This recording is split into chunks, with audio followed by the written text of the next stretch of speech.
But first point goes to UE. Sa sobrang taas ng bola ni Yesha Noceja, parang nakalimutan nila eh. Nawala yung bola sa eyesight nila eh. Joust. Almost another instance like that. Famulagan. Here comes Monares.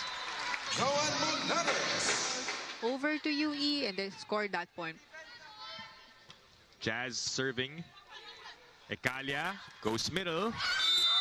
Good connection there with Famulagan as the start of this set number 2. And UP trying to pull away again.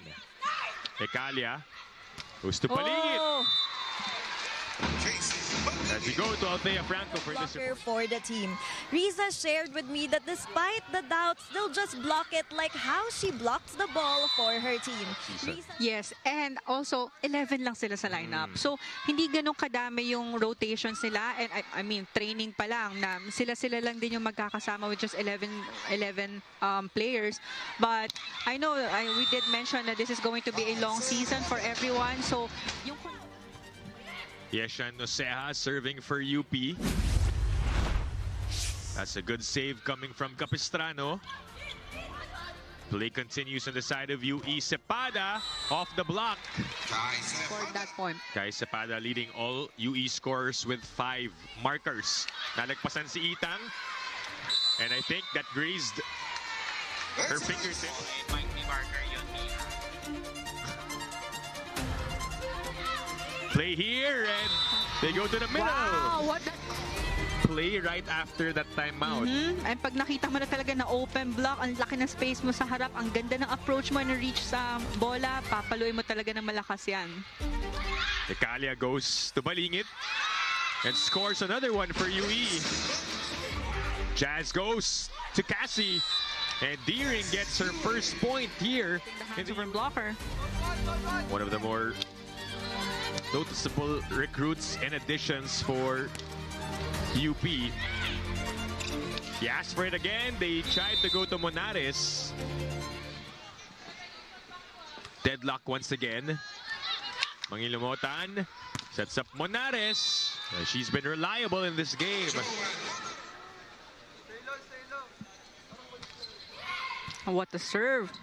Ecalia bumps it. Pangayan waits. Off the block, get a point. Whenever their attackers go for that hit. Which is why the game is much closer right now. Ooh, Nogales and Reyes going after it. Noceja. Oh, still alive. Oh, great effort coming from Kai Cepada. Jazz goes middle to Deering. Cassie Deering. And she serves for UP. Go back to Bangayan. Saved by Monares. Here comes the attack from Olango.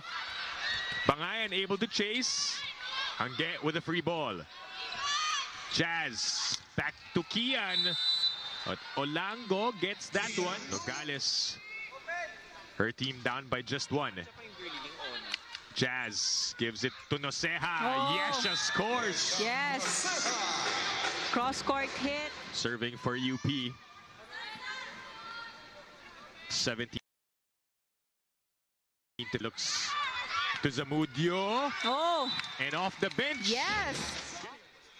Mas tutok ngayong set, no? Because kita natin yung set 1, medyo malaking agwat. Ang laki ng agwat nung start, but kahit nung huli, nakakahabol yung UE, but malaki pa rin yung gap on the score. But a quick side out here.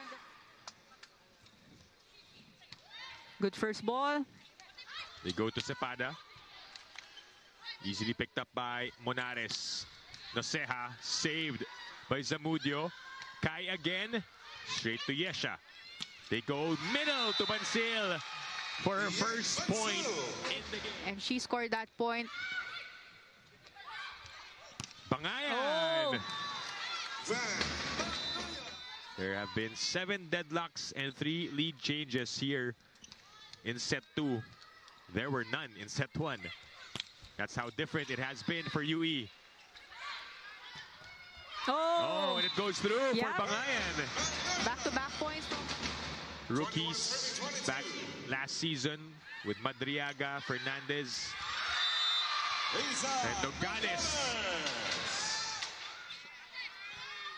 A good first ball.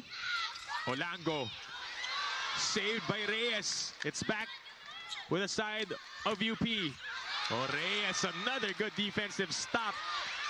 Oh, Almost a point. Olango will try again. what an angle and target. And Kabasag. Yeah, Kabasak, rather. they also had an appearance in the first set.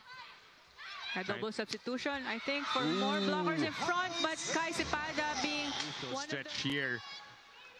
A virtual race to 2:23 all. De Leon sets up the play, and she connects with Bansil.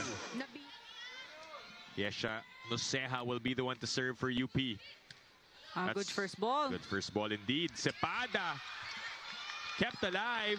Capistrano will give up a free ball. Reyes gets to it. Ecalia sets up Kai. Oh! Flying high